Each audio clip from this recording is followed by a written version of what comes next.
Hello, hello, hello. We would like to welcome everyone to have a conversation with your family series on Your Mortality Monthly Live. So we are so happy to see you and welcoming you on this phenomenal Sunday.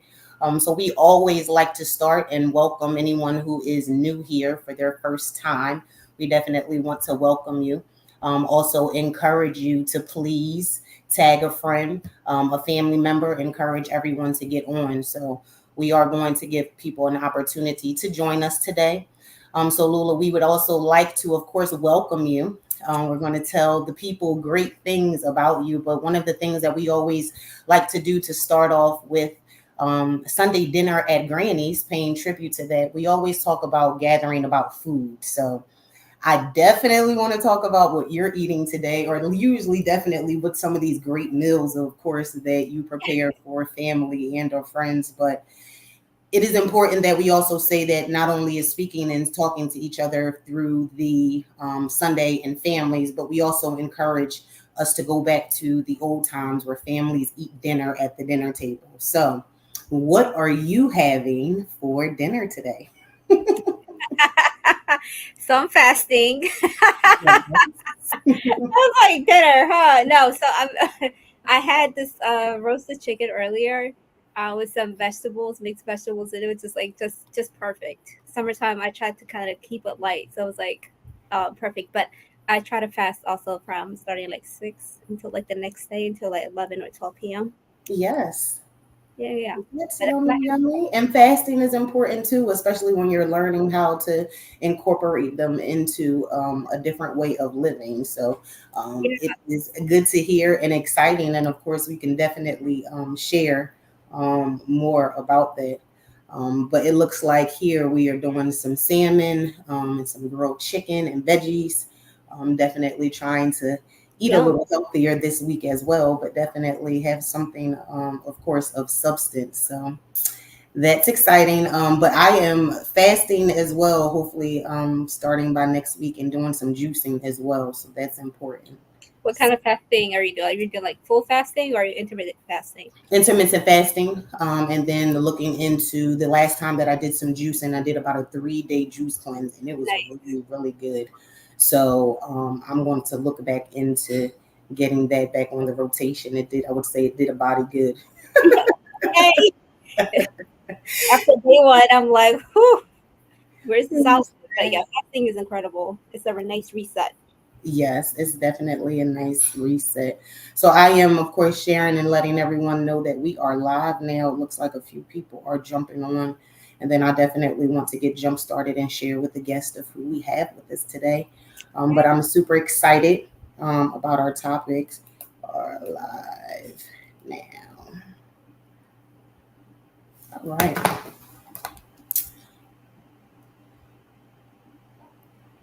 So as we are, I'm gonna pull this up to tell you wonderful people about who we do have with us today.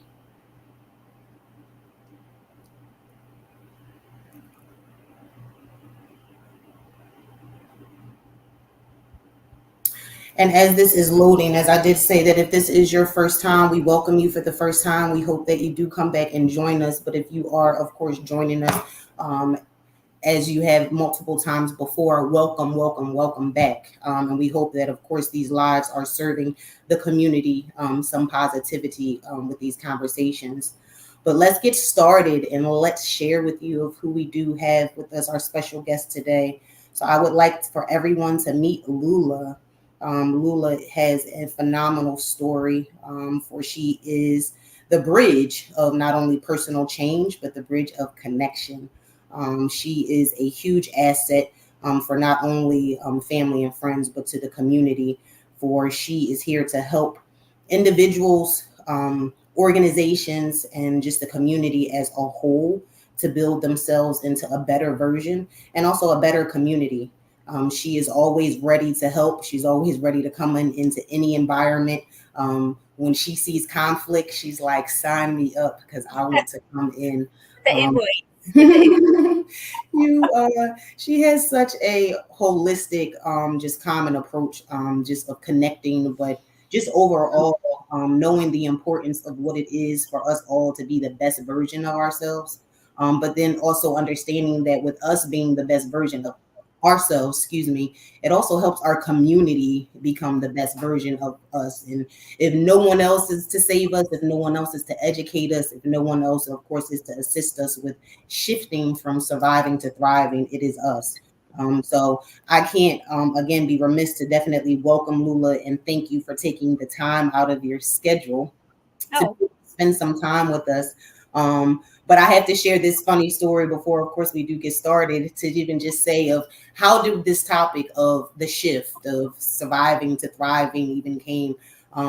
Myself and Lula having a conversation, but then also, of course, just doing some behind the scenes work, of course, of ourselves and others in community. We're realizing that there's so many like-minded conversations of saying of the shift or seeing what it is to be moving, of surviving in a phase and thriving in a phase, and what does that look like to do so. So I've had a couple people saying, okay, how'd you get to this topic? And I'm like, this topic is real simple. It's a conversation that we're all having, so why not, of course, have it together.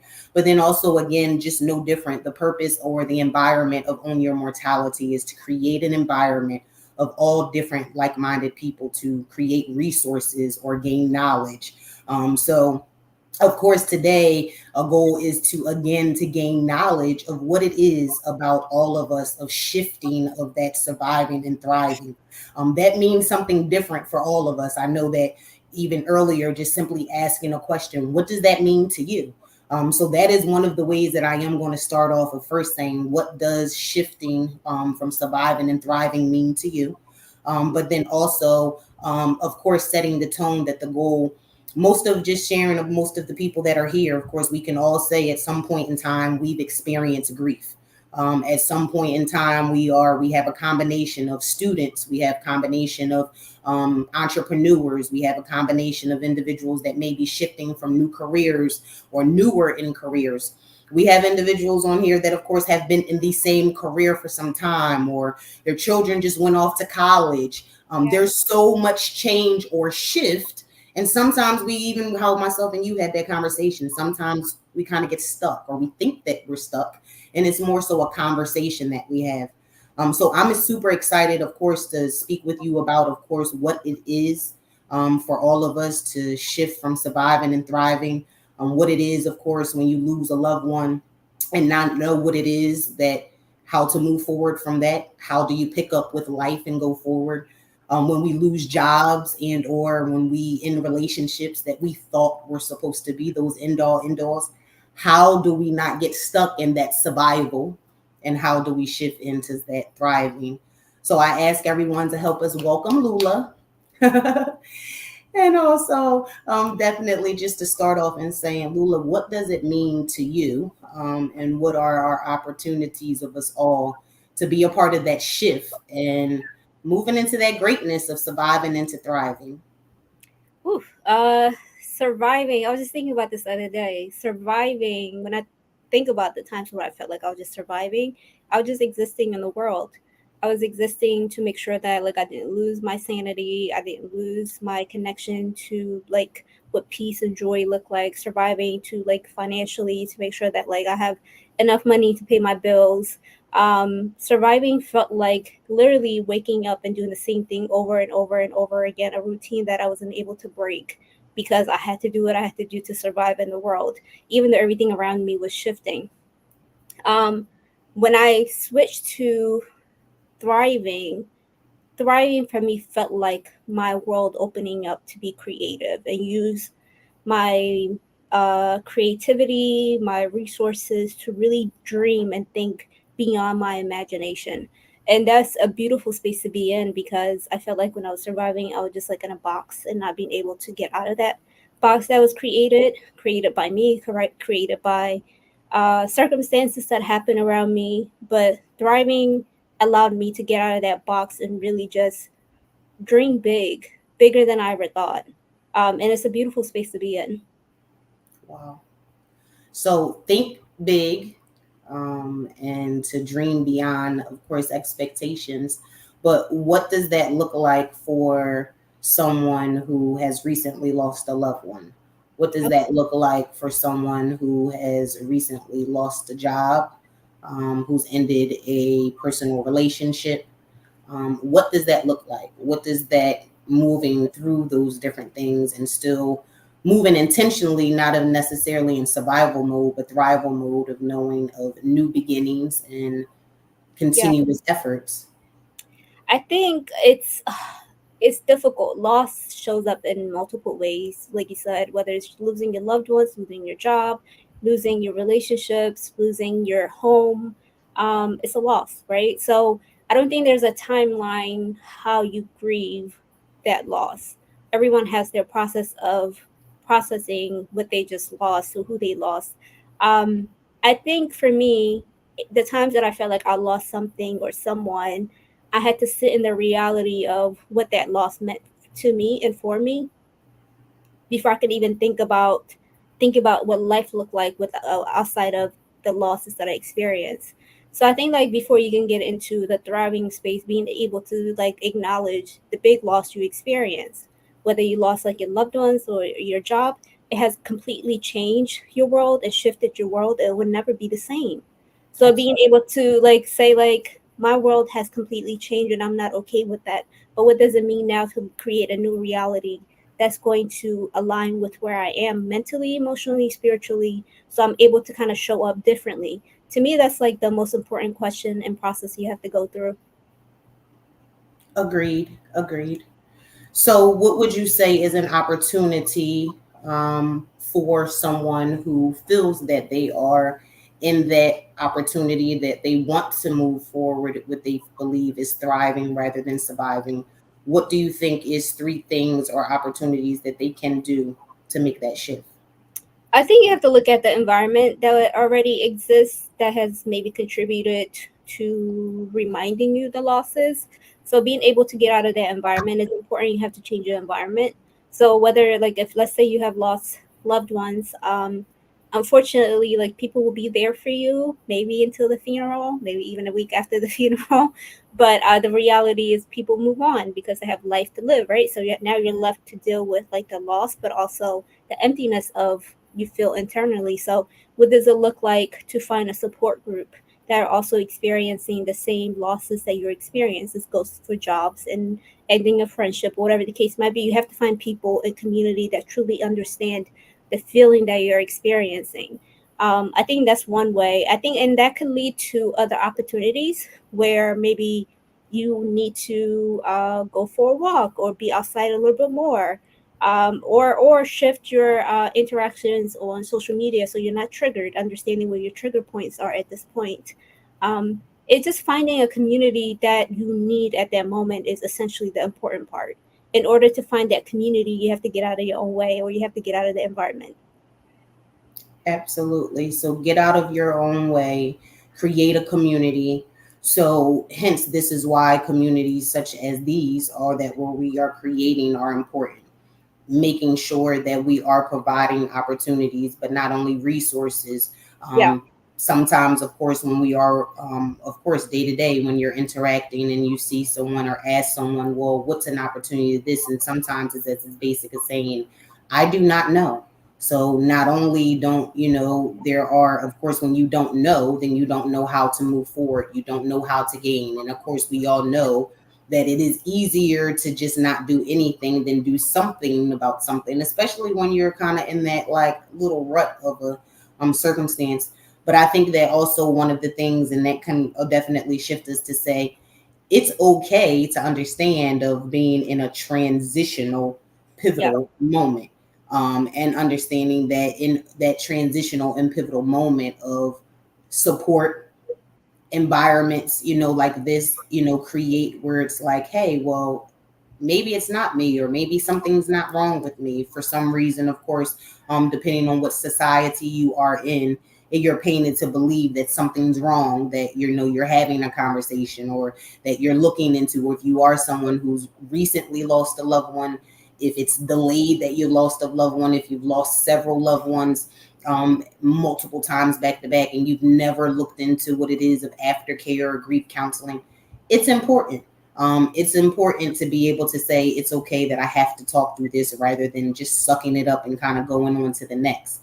Because how does that show up? So when we are, of course, experiencing different experiences of grief or lost or frustrations or delays, how does that show up when we ignore it? How does that affect, of course, our careers or our families of that version of being in positivity? How does that show up and affect that, would you say? Oh gosh, it affects every aspect of your life. It's a ripple effect. Um, it's something that can instantly happen, and it could take months, weeks, even years to wake Yeah. up from, right? And then throughout that process, so many other like damages happen that you're trying to undo.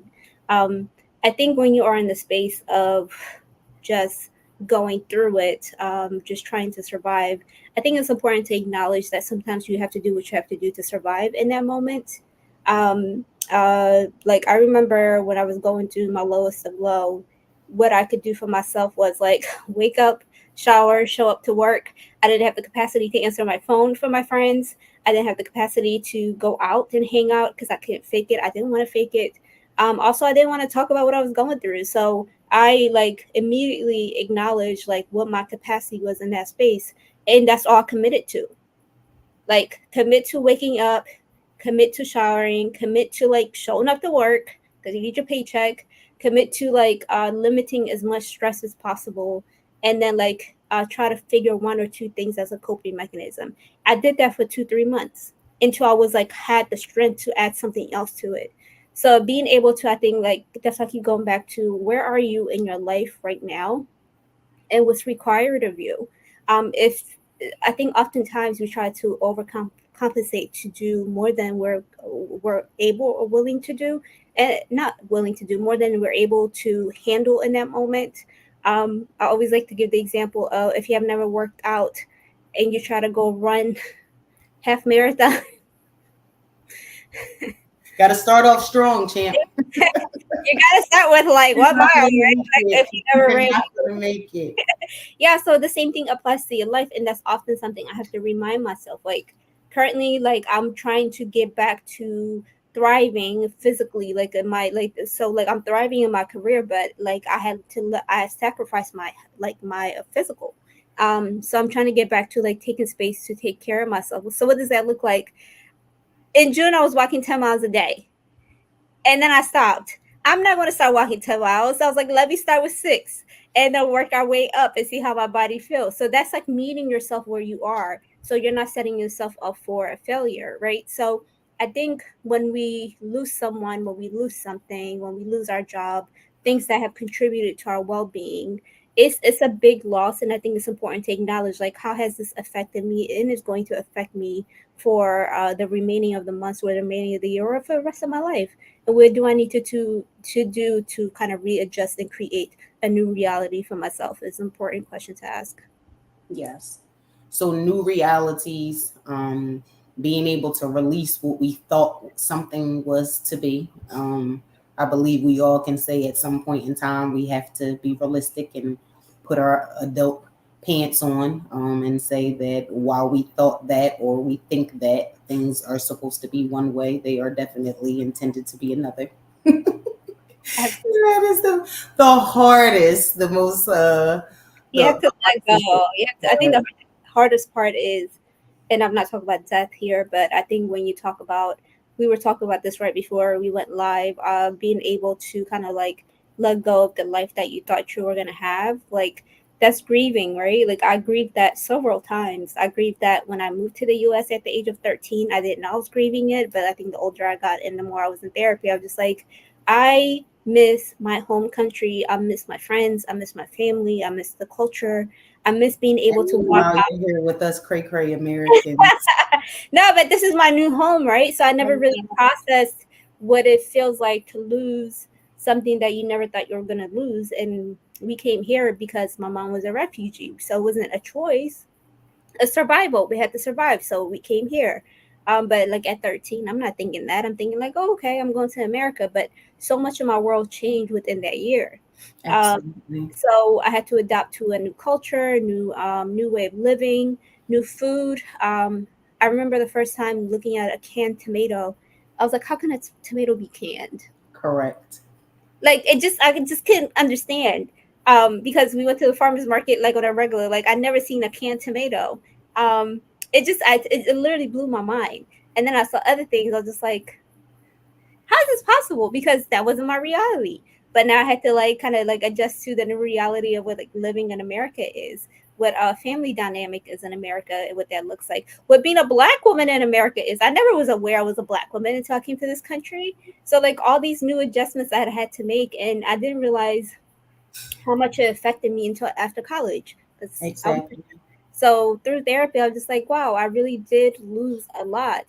Although I gained a lot more, but like I was like, I lost a lot that I wasn't willing to give up, but I had to.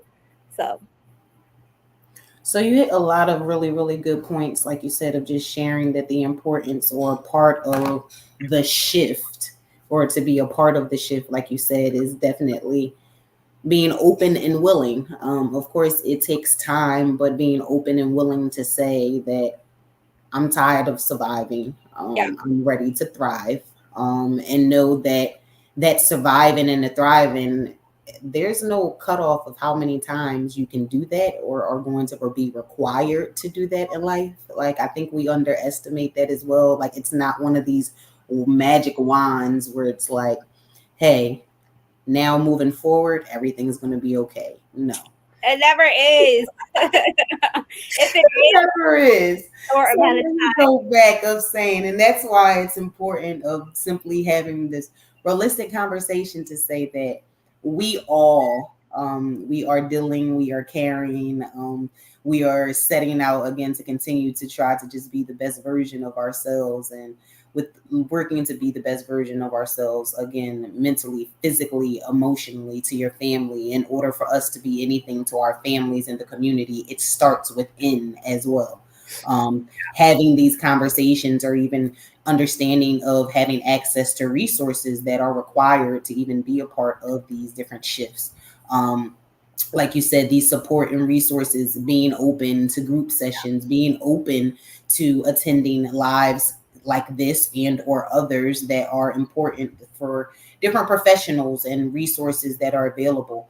But even sometimes to hear another story, like you said, how many other people have experienced what you experienced, or how many other people have experienced what I've experienced. Hence, that is why all some of the great work that we do, of course, it generates from personal experiences. So the purpose, of course, of us continuing each time to have conversations as a family and a community, we want to talk about of what it is of what's all being on this work of together to say, first things first, the first step is, of course, understanding that you're wanting to make that shift. But then also, even in that shift of understanding that no, you can't keep ignoring. Yes, it is. You're not feeling a certain way for a reason. You're not motivated for a reason. You're not seeing the outcomes that you are wanting for a reason. And like you said, being in an environment such as this, or working towards support, or I was reading something to say that there's no way that you can be your most successful if you are not moving your body, if you are not, looking into your mental. Our mental health is just important, of course, as our oh, physical for health. sure, for A sure. lot of times everyone, oh, you're going to the gym because you want to get a six pack. I mean, again, if that comes in the meantime, it's actually the mental release that, of course, is most important, or asking. It's not that, again, the things that we experience in life are going to lessen. They're actually going to Yeah, continue. They're going to continue. What we're trying to do is saying, what are opportunities to prevent them from piling? What is an yeah, opportunity for them to not have a blow up? So, sharing, of course, in your world of your expertise, most times now, not only, of course, having personal clients, most times you're going into a lot of group environments. So, again, sharing, let's ask the question, because most times we think, if we are not doing the work that we need to do within ourselves, does that show up in the work environment? girl, that's my whole job. Uh, any mediation work that I do, any facilitation, group facilitations work that I do, it's we all walking projection mirrors of like ourselves in the world. Like we're all projecting it based on like our lived experiences, our trauma, how we like to communicate with people, how we want to be perceived. That's just like that's how we show up. You show up that like that in your relationship. You show up like that at work. You might walk in and someone didn't say good morning to you. Immediately, you think like what is it about me that that person doesn't really like, not like maybe they're having a bad morning, or maybe like it's never really about you half of the time. So Never about you. yeah, so it's 100%. And I'm so happy you asked this because I've been thinking about this. Is something personal I've been working on, and I want to kind of create a community around it. I've been thinking about the concept of the how we want to be perceived in the world. So there's like three versions of ourselves, right? So there is how the world perceives us, how we want to be perceived, and then there's like the secret version of you, the The real you. really secret, yes. So I think oftentimes, including myself, when I thought about how I wanted to present myself in the world, it's really a perception that I want to put out there so people can receive me as my best self, which really hinders my growth because oftentimes, and I'll say I, because I don't want to talk about other people. Oftentimes, I am ignoring the real me and the work that I need to do just to kind of be in the middle of being how I want to be perceived and how I want to show up. So reality, and in reality, like I'm really hurting myself because I'm not really working on the real Lula that needs to work on like her fears, her shame, her like her flaws, like all these aspects of myself that is constantly like pulling me down. But I'm like, let's just put that to the side and let's work on like how I want to be perceived by the world. So I say that to say I think majority of us are walking contradiction. um, we're just walking to be seen in a certain way, perceived in a certain way, and then we get mad when we're not being perceived that way. But in reality, you're not even perceiving yourself or nor being honest with yourself. So I think if we're talking about thriving, if you work on your shadow self, I think that's the term that's being used these days. Your shadow self is the person that the real you, when like the door is closed, no one is around you. There's like literally no one to The see. dark world, huh? Yeah, like so like that's the real you when no one is around to witness what you're doing, what you're thinking, how you're moving. That's the real you. If you're not really working on that, then you're constantly going to be, and when I say you are, I'm part of this conversation too, you're constantly going to be in this limbo of I'm going to show up this way, and then but I don't really feel happy about it because you're not really working on your real self. Right, right. Yeah.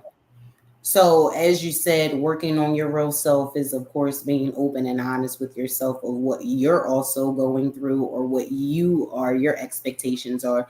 And sometimes not for others. I It's think, never of course, others. It's it's never. never for others. Yeah. Having that real conversation, I said not too long ago, I had a conversation and we said, so how often do you look yourself in the mirror?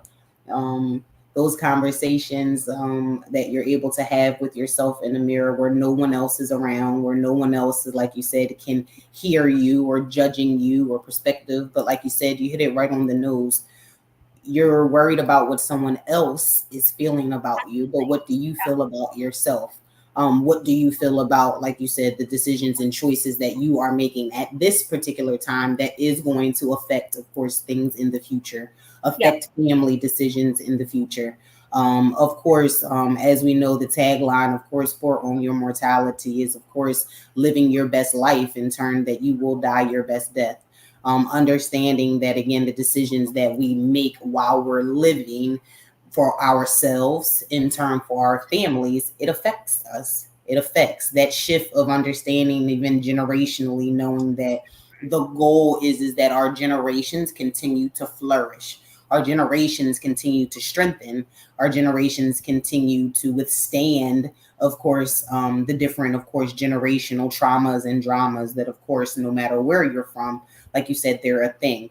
Just even again, your story of your family needing to relocate to create a different opportunity for the generations to come. No different than majority of others. Or we say well, where are you from? I always ask, well, sometimes we have to even say, where are we really from? Because, of course, a lot of our different families have navigated or migrated from different locations for different reasons. So, even in that, in the soul searching, or as we continue with our lineage and our legacies, they're important to understand of where we came from so we can understand, of course, where we are going. Mm-hmm. And part of that knowing of that shift of surviving and knowing, until we know and do the work within ourselves and know again where we are coming from or where we're currently at, that is no different of how we are able to, of course, move forward in our fullest potential and in all of our environments. The last question that I do have for you,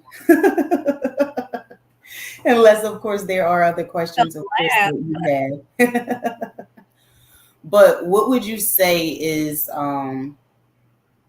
one thing that you can leave, one thing that you can leave for the female or male that is listening now, that is in or that wants to be a part of that shift, Yeah. who is again not accepting where they are, not open to understanding of where they are going because they're not understanding where they're coming from or are.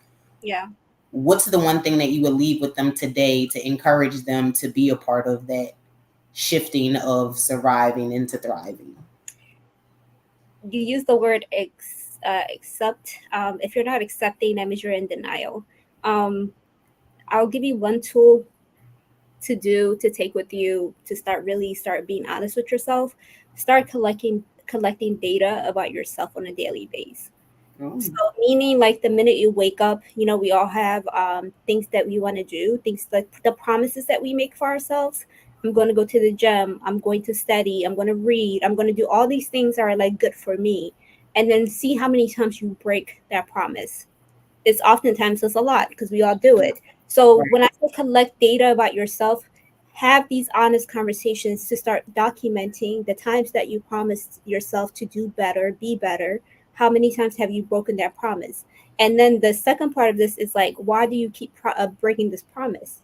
Are you Oh, putting other people in front of you? Are you making excuses by saying like, "Oh, I'll do it next hour." Next hour comes, I'm going to go like at 6 o'clock. 6 o'clock comes, and now it's at 11, and you're just like, "Oh, I didn't do anything." Now, how do you feel about yourself? Most likely, you feel shitty about yourself, right. right? So, but and then it repeats itself. The next day is the same thing. The next day is the same thing. I'm telling you this because I did this to myself. So Yes. start collecting data about yourself in order to understand who you are and where you are in your life, and then start making like small changes. Meaning, if you are the type to say like, I want to work out 5 days a week, but you barely make it to one day, maybe let's start with two. That's something like you can like really attain, and then like work your way up. Yep, work your way up. You Yeah. can't just jump out and start the marathon run. No. Unless he has the superpower that we don't know about, but it's it it starts within, and this is something that I was in denial about for many many years, and my life has gotten a lot better when I start really like learning who I am and where I am in the season of my life. It allowed me to really be honest with myself. When you're honest with yourself, there's nothing you can hide from yourself. You're able to create like solutions to your problems. So I say start collecting data about yourself. Okay. Okay. So that is one thing for an individual. What's one thing that you would leave with a family? What's one thing that you can leave with a family that is looking to shift their family and generational wealth and success from surviving to thriving? Be comfortable having uncomfortable conversations. Hello, like we can't be breaking generational curses and trying to create this wealth of like knowledge, wisdom, like financially, if you're ignoring like what is happening within your own family. Majority of us have, all of us have, I would say, even traumatized our loved ones one way or another. We have contributed to people feeling broken. Have an honest conversation about like why and how that showed up and how you can fix that. I think in order to continue building a generation of wealth, when I say wealth, I'm not talking about finance. I'm really talking about wealth of peace, joy, love, understanding that you could pass on to your kids and kids and kids and other kids. is the ability to sit down and have an uncomfortable conversation. With uncomfortable conversation comes accountability within yourself. If someone is telling you this is how you made me feel, you don't get to tell them no, that's not how you that's not how you should feel. Your action made them feel You that don't get to tell it that. You have to listen and you have to be open. You cannot say, I hear what you're saying, but that's not. That's not. honestly, like if you're finding yourself being defensive, be curious with them. Like, what Absolutely. was it about my action, how I said it at that time that made you feel this way? So that will help you understand where that person was mentally in that space. So, like, you might have said it in the best intentions, you might have said it in the most loving way. However, you don't know what the person was. I often think about conversations I had with my loved ones. I thought I was showing up in a loving way, but I was harsh to them. So I'm like, no, you needed to hear that. No. Not So in be that way. It's not what we say sometimes, it's how It's we how say you say it, and you have to be able to meet your loved ones where they are. it. And it's hard Absolutely. because those are our loved ones that you think like they could take it tough, but no, like you don't get to be rude to someone and then tell them how to react to you. So I say like I think as a family we have to be comfortable having uncomfortable conversation in order to grow. Agreed. So I think that that is a phenomenal way, of course, to close out this session for, of course, not only, again, personally is it to tackle and to do the work, but knowing that, of course, not only tackling and doing the work personally, it affects everyone else. We Yeah. underestimate that when we are tackling things internally, we show up as a better sister, you show up as a better wife, you show up as a better employer, manager, just even a coworker. We underestimate Human. yeah, It's just like if you can understand yourself, then you can understand the world. we can understand the world and the importance of just leading with love and kindness and positivity. We never know what any of us, I think about the things that I deal with sometimes on a daily basis or what it is to service the community. Yeah. And day to day, as you are in the work that we both do, that you never know what individuals are experiencing day to day prior to them seeing you, while they're seeing you. And the average person, we're so conducive of just having that face and just Yeah. staying straight by any means. And yes, it's important that we must keep going because that's a thing. While we do need to rest, we cannot quit, we can't give up. But also, as we are continuing, understanding the importance that we have to continue to get resources and get help. We have to find out what are the healthy ways, what are the holistic ways for us to have conversations, those difficult conversations with our family. Understanding that just because we don't know how and or we're not, it still does not shift that there are things that are going to come into play that show up that it's like if we could have, we should have, and understanding that we have an opportunity that we no longer want to be on the side to say we should have, could have, but we didn't. So Yeah. like you said, I commend you for thank you and being a part of, like you said, that shift of saying we have to have difficult conversations. But also knowing that difficult conversations don't have to be unpleasant. The conversation I believe that we have just had for the last half an hour of or 40 minutes has definitely been positive and it's a part of the shift.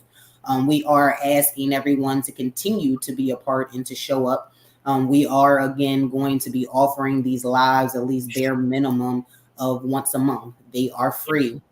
They are opportunity to continue to have access to professionals such as Lula and others in the communities that are able to offer us services, able to offer services, of course, to us personally, able to offer services to families or the community. But knowing that, again, there's people who care and genuinely want to see when you want to genuinely be a part of seeing people be great. So this is no different than, again, this is the community of the safe space that we want to continue to be the best version of ourselves through the grief, through the loss, through the navigation. There are individuals on here who are students. They are coming through the world of going through mortuary school. Lula, you know personally of what it is to be a support and a village of someone who is going through that experience, and we underestimate of what it is. So no different than encouraging and saying to the student that is on here, you can do this one day. I too sat on the other side and said, yeah, it will never happen, but it happened. Yeah, you're on the other side. One thing I want to add is I think whether you're a family member or individual watching this and you're just like, I don't know where to start, ask yourself, like, what season am I in right now? What season are you in? And start there and know that in any step or any season, like you said, the start is to take the first step to just Yeah, even being open and listening to environments such as this, going into spaces that are supporting the shift and not preventing the shift, because that's important. Like you said, it's hard to sometimes say I'm not going in environments that are not important or supporting of where we're trying to go and what we're trying to do. It definitely makes the difference. But also, I want to give the opportunity, Lula, please, if individuals want to find you in the future, of course, if they want to continue to be a part of the work that you are doing in the community, Lula is consistently daily knocking down and bridging gaps all throughout the community here in Philadelphia, but also in surrounding areas. She is, and she soon to makes, be international, baby. yes, she Yeah, makes the difference. So yeah.